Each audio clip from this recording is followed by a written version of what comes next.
क्या एसडीएम ज्योति मौर्य करोड़ों रुपए की है मालकिन, जो उनके पास संपत्ति वह अवैध तरीके से अर्जित की गई है? क्या आईपीएस मनीष दुबे के पास भी आय से अधिक संपत्ति है?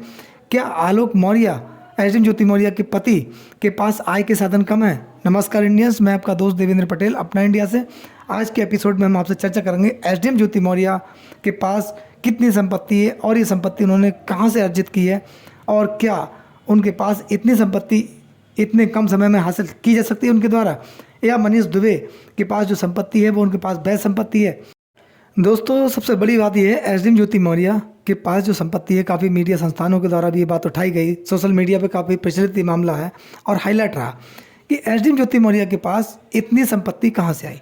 उनके पति आलोक मौर्य ने जो आरोप लगाए थे, उन्होंने लगाया था कि इन्होंने 33 करोड़ रुपए की अवैध लेन देन किया है। यानी कि जब एसडीएम ज्योति मौर्य कौशाम्बी के चायल तहसील में एसडीएम के पद पर पोस्टेड थी, वहाँ से उनकी जो पति ने आरोप लगाए थे, वहाँ से उनकी अवैध धन वसूली का मामला स्टार्ट हुआ था। और अवैध धन वसूली का मामला इतना बड़ा कि इन्होंने 33 करोड़ का लेन देन 2 साल के अंदर कर डाला। और एसडीएम ज्योति मौर्य की पैसे की भूख इतनी बढ़ गई कि उन्होंने इस पैसे को तमाम सेक्टर्स में लगा दिया और उन्होंने कई सेक्टर्स में लगाया, निवेश किया, और इसके चलते उन्होंने काफ़ी संपत्ति प्रॉपर्टियाँ खरीदी। उसके बाद एसडीएम ज्योति मौर्य ने मुड़कर पीछे नहीं देखा और वो करोड़ों रुपए की मालकिन बन गई। यानी कि एसडीएम ज्योति मौर्य के पास जो आलोक मौर्य के अकॉर्डिंग है कि लगभग 80-90 करोड़ की संपत्ति उन्होंने हासिल कर ली। क्या एक प्रशासनिक ईमानदार अधिकारी के लिए इतने कम समय में इतनी संपत्ति हासिल करना पॉसिबल है? ये हम और आप जान सकते हैं, देश की जनता समझ भी सकती है कि पॉसिबल कैसे हो सकता है।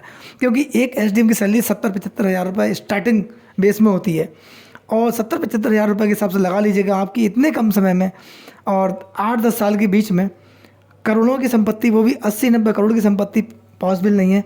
क्योंकि उसके बाद खर्चे भी होते हैं, परिवार खर्चे होते हैं। ये संपत्तियां कहाँ से आई? इसके पीछे जो आरोप आलोक मौर्य ने लगाए थे वो अवैध धन वसूली के ही हैं, वरना इतनी संपत्ति उनके पास होना पॉसिबल नहीं है। ऐसे ही मनीष दुबे की संपत्ति के बारे में कहा जा रहा है, मनीष दुबे के पास नौकरी से पहले जो संपत्ति थी बहुत लाखों में थी मात्र, और आज मनीष दुबे के पास करोड़ों की संपत्ति है। उन्होंने भी तमाम सेक्टर्स में निवेश किया है। उनके पास महंगी गाड़ियां हैं और तमाम फ्लैट्स वगैरह उन्होंने खरीदे हैं, प्रॉपर्टी खरीदी है। ये सब कहाँ से है? और लोगों का ये भी कहना है कि एसडीएम ज्योति मौर्य और मनीष दुबे एक दूसरे के अवैध धन वसूली के मामले में पूरक हैं, यानी कि एक दूसरे की सलाह के अकॉर्डिंग ये काम करते थे। ऐसे में आलोक मौर्य कहीं ना कहीं पिछड़ गया। एसडीएम ज्योति मौर्य के पास पैसों की भूख बढ़ गई। आलोक मौर्य के पास संपत्ति कम थी, उनकी इनकम भी कम थी, कोई प्रशासनिक पद पर नहीं थे, 4th ग्रेड के कर्मचारी हैं, तो उनके पास आय के साधन कम हैं क्योंकि केवल सैलरी बेस ही उनके पास मस्ट होता है। लेकिन ये प्रशासनिक अधिकारी हैं, एक आईपीएस है तो एक पीसीएस अधिकारी है।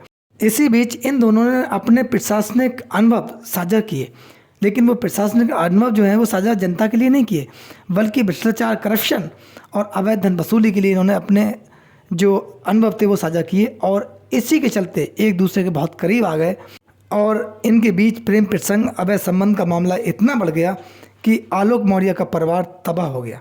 यानी कि आलोक मौर्य रोने लगा और देश की जनता के सामने तड़पने लगा। ये सब मामला जनता के हित में नहीं गया। क्यों नहीं गया?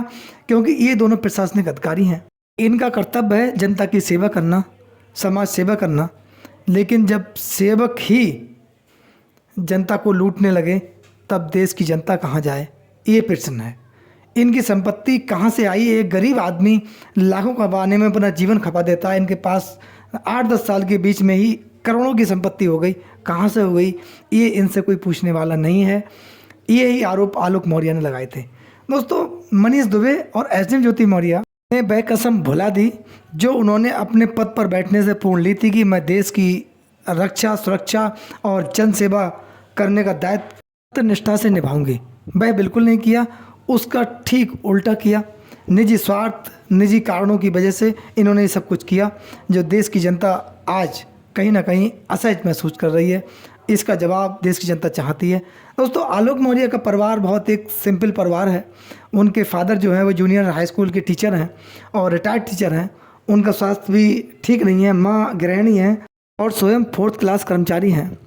साहस करके अपनी पत्नी को पढ़ाने का प्रयास किया और पढ़ाकर सहयोग करके उनको एसडीएम बनाने में काफ़ी सहयोग किया। उसके बाद पत्नी ने भी साथ छोड़ दिया। 2 बेटियां हैं, वो भी छोटी हैं, उनकी पढ़ाई चल रही है, लेकिन एक पिता को अपनी बेटियों से दूर कर दिया गया है। ऐसे में आलोक मौर्य और उनके परिवार की पीड़ा को हम और आप समझ सकते हैं। ठीक उसी प्रकार मनीष दुबे, जिन्हें होमगार्ड कमांडेंट साहब हैं, उनकी भी पत्नी है, उनका भी परिवार है, उनकी पत्नी भी उनसे दूर हैं और कानूनी लड़ाई लड़ रही हैं, संघर्ष कर रही हैं। मनीष दुबे ने उनको त्यागने का प्रयास किया है।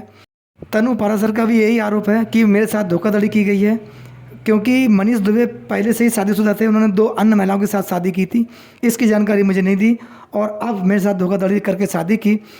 ऐसे 2 अधिकारी जिनके बारे में मैंने दोस्तों आपसे चर्चा की, जो अपने परिवार के लिए नहीं हो सके, जिनका अपने परिवार के लिए कोई त्याग नहीं है, वो अपने पद पर रहते हुए देश की जनता के साथ क्या त्याग करेंगे या क्या सेवा करेंगे। इस मामले में आप अपनी राय मुझे कमेंट्स बॉक्स में ज़रूर दें और ये बताएं, क्योंकि आपके कमेंट्स जो होते हैं हमारे लिए प्रेरणादायक होते हैं।